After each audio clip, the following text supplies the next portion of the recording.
CM Siddaramaiah ತವರು ಜಿಲ್ಲೆ ಮತ್ತು ವರುಣ ವಿಧಾನಸಭಾ ಕ್ಷೇತ್ರದಲ್ಲಿಯೇ ಸಾರ್ವಜನಿಕ ಶಿಕ್ಷಣ ಉಳಿಸಲು ಕೆಪಿಎಸ್ ಮ್ಯಾಗ್ನೆಟ್ ವಿರೋಧಿಸಿ ಎಐಡಿಎಸ್ಒ ಬೃಹತ್ ಪ್ರತಿಭಟನಾ ಸಮಾವೇಶ ನಡೆಸಿದೆ. ನಂಜನಗೂಡು ನಗರದ ಡಾ ಬಿಆರ್ ಅಂಬೇಡ್ಕರ್ ವೃತ್ತದಲ್ಲಿ ಎಐಡಿಎಸ್ಒ ವತಿಯಿಂದ ತಾಲೂಕಿನ ಗ್ರಾಮಗಳ ಸರ್ಕಾರಿ ಶಾಲಾ ಮಕ್ಕಳು ಮತ್ತು ಪೋಷಕರು ನೇತೃತ್ವದಲ್ಲಿ ನಂಜನಗೂಡು ತಾಲೂಕು ಮಟ್ಟದ ಪ್ರತಿಭಟನಾ ಸಮಾವೇಶದಲ್ಲಿ ಕೇಂದ್ರ ಮತ್ತು ರಾಜ್ಯ ಸರ್ಕಾರಗಳ ವಿರುದ್ಧ ಆಕ್ರೋಶ ವ್ಯಕ್ತಪಡಿಸಿದರು.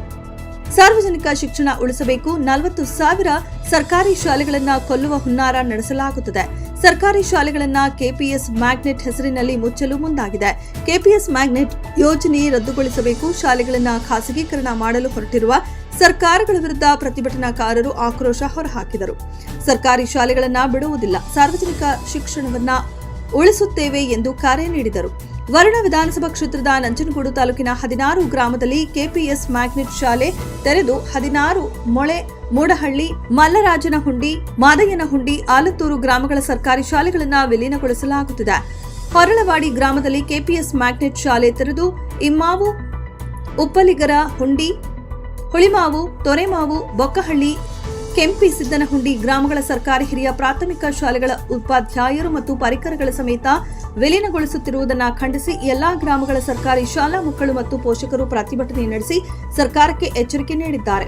ಪ್ರತಿಭಟನಾ ಸಮಾವೇಶದಲ್ಲಿ ಎಐಡಿಎಸ್ಒ ರಾಜ್ಯ ಉಪಾಧ್ಯಕ್ಷರಾದ ಅಪೂರ್ವ, ಉಮಾದೇವಿ, ಸ್ವಾತಿ, ರಾಜ ಖಜಾನ್ಸಿ, ಸುಭಾಷ್ ಬೆಟ್ಟದಕೊಪ್ಪ, ಜಿಲ್ಲಾ ಕಾರ್ಯದರ್ಶಿ ನಿತಿನ್, ಚಂದ್ರಶೇಖರ ಮೇಟಿ, ರೈತ ಸಂಘದ ಪ್ರಧಾನ ಕಾರ್ಯದರ್ಶಿ ಹೆಜ್ಜಿಗೆ ಪ್ರಕಾಶ್, ಬಸವರಾಜು, ಉಗ್ರ ನರಸಿಂಹಗೌಡ, ದಂಸಸ ಸಂಚಾಲಕ ಮೂಡಹಳ್ಳಿ ಪ್ರಸಾದ್ ಸೇರಿದಂತೆ ಹಲವರು ಭಾಗವಹಿಸಿದ್ದರು.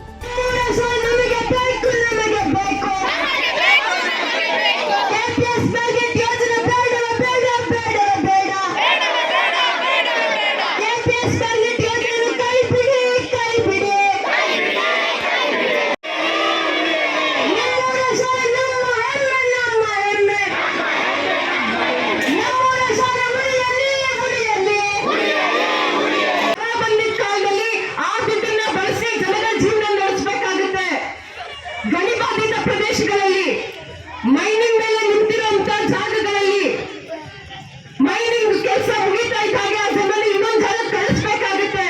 ಆಗ ಕೆಎಂಇಆರ್ಸಿ ಆ ಫಂಡಿಂಗ್ ಬಳಸಬೇಕು ಜನರ ಹೊಟ್ಟೆ ಪಾಡಿಗೋಸ್ಕರ.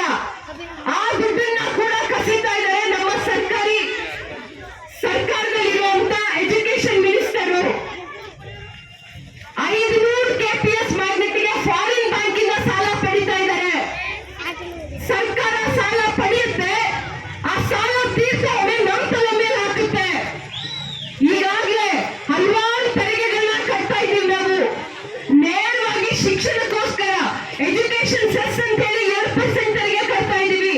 ಅದು ಬಿಟ್ಟು ಇಂಡೈರೆಕ್ಟ್ ಟ್ಯಾಕ್ಸ್ ಬೇರೆ 50 ಪೈಸೆ ಚಾಕ್ಲೇಟ್ ಇಂದ ಹಿಡಿದು ಲಕ್ಷ ಕೋಟಿ ರೂಪಾಯಿವರೆಗೂ ನಾವು ಏನೆಲ್ಲ ಕೊಂಡ್ಕೊಳ್ತೀವಿ ಅದೆಲ್ಲದ್ರ ಮೇಲೂ ನಾವು ತೆರಿಗೆ ಕಟ್ತಾ ಇದ್ದೀವಿ. ಹಾಗಾದ್ರೆ ಸರ್ಕಾರ ಈ ತೆರಿಗೆ ಹಣನ ಏನ್ ಮಾಡ್ತಾ ಇದೆ? ಸಾರ್ವಜನಿಕರಿಗೆ ಬಳಸಲು ಏನ್ ಮಾಡ್ತಾ ಇದೆ ತೆರಿಗೆ ಹಣನ? ಇದನ್ನ ನಾವು ಕೇಳಬೇಕು. ಇಷ್ಟು ಮಾತ್ರ ಸಾಕಾಗಲ್ಲ ಅಂತ ಹೇಳಿ ಜೀವನ ಪಾಡಿಗೆ ಅಂತ ಇಟ್ಕೊಂಡಿರುವಂತ ರಿಸರ್ವ್ ಫಂಡ್ ಗಳನ್ನು ಕೂಡ ನುಗ್ತೀವಿ ಅಂತ ನಿರ್ಧಾರ ಮಾಡಿದ್ರೆ ಇದನ್ನ ನಾವು ನೋಡ್ಕೊಂಡು ಸುಮ್ಮನೆ ಇರ್ಬೇಕಾ? ಇದು ನಮ್ಮ ಪ್ರಶ್ನೆ ಆಗ್ಬೇಕು.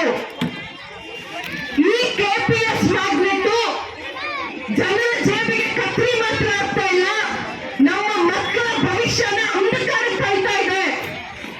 ಪ್ರಾಚೀನ ಕಾಲದಲ್ಲಿ ಇನ್ನೊಂದು ಕಾಲದಲ್ಲಿ ಶಿಕ್ಷಣ ಸವಲತ್ತಾಗಿತ್ತು, ಪ್ರಿವಿಲೇಜ್ ಆಗಿತ್ತು. ಬರೀ ಮೇಲ್ವರ್ಗದವರಿಗೆ ಮಾತ್ರ ಶಿಕ್ಷಣ, ಪುರುಷರಿಗೆ ಮಾತ್ರ ಶಿಕ್ಷಣ ಅಂತ ಆಗಿತ್ತು. ಆಗ ಜ್ಯೋತಿರಾವ್ ಫುಲೆ, ಈಶ್ವರಚಂದ್ರ ವಿದ್ಯಾಸಾಗರ್, ಸಾವಿತ್ರಿಬಾಯಿ ಫುಲೆ, ಫಾತಿಮಾ ಶೇಖ್ ನಿನ್ನೋರು ಹೋರಾಟ ಕಟ್ಟಿ ಶಿಕ್ಷಣ ಪ್ರತಿಯೊಬ್ಬರ ಹಕ್ಕಾಗಬೇಕು ಅಂತ ಹೇಳಿ ಫೈಟ್ ಮಾಡಿ ಜೀವ ಕೊಟ್ಟರು. ಅವರಷ್ಟೆಲ್ಲ ಮಾಡಿದಕ್ಕೆ ಫೈನಲಿ ನಮಗೆ ಶಿಕ್ಷಣ ಬಂದಿತ್ತು.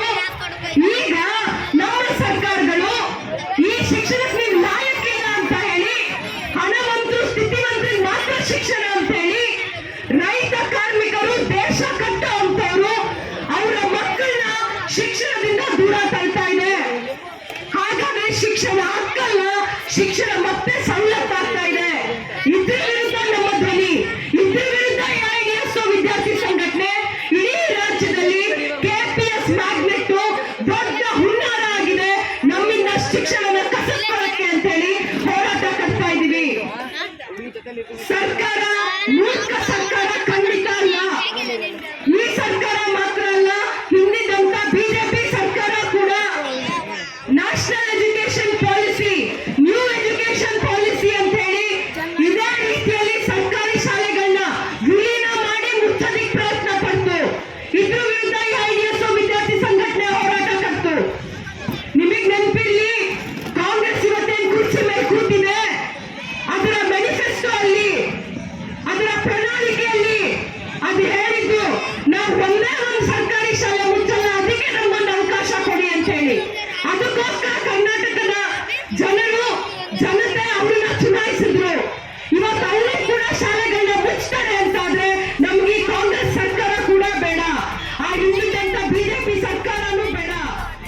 ವರದಿ ಮೋಹನ್ ಕುಳ್ಳಳ್ಳಿ, ನಂಜನಗೂಡು.